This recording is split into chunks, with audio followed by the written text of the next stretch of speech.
আজকের টপিকটা সিলি।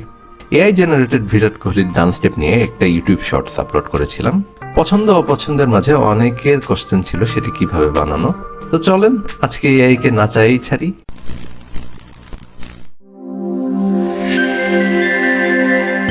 প্রথমে গুগল অ্যাকাউন্টে লগ ইন করে নিতে হবে।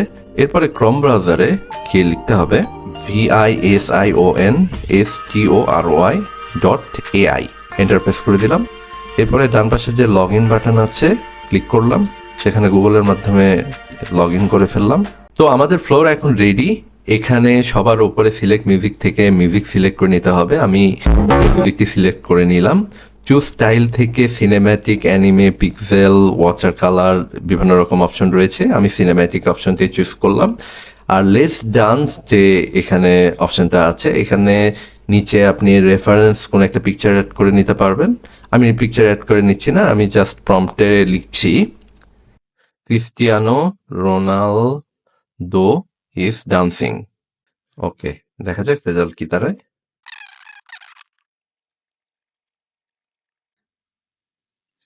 তো ভিডিও জেনারেশন শেষ। এটা প্রায় 2 মিনিটের মতো একটা লম্বা সময় নিয়েছে।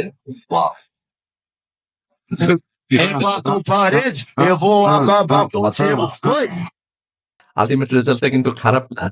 ক্রিস্টিয়ানো রোনালদোর আগের জেনারেশনটা ভালোই ছিল, জাস্ট এখানে 2টা এক্সট্রা হ্যান্ড দেখা গেছে। এছাড়া মোটামুটি সবকিছু ঠিকই ছিল। তো চলুন এবার ডিফারেন্ট ওয়েতে একটু ট্রাই করে দেখি। এখানে মিউজিক থেকে আমি এটা চুজ করে নিলাম, আর স্টাইলের ক্ষেত্রে নিলাম ওয়াটার কালার।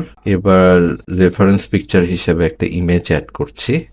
নাও জেনারেট বাটন প্রেস করে দিলাম। তো ইমেজ জেনারেশন কমপ্লিট। এই ছবিটা কিন্তু এআই জেনারেটেড ছিল। দেখা যাক রেজাল্টটা কেমন এসেছে।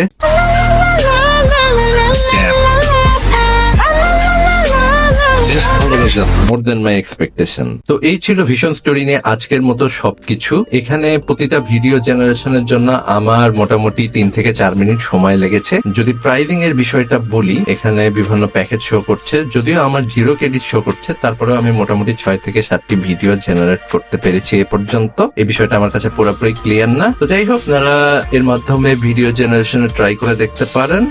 Hope it will B a very interesting experience. সবাই ভালো থাকবেন, কথা হবে আগামী সপ্তাহে।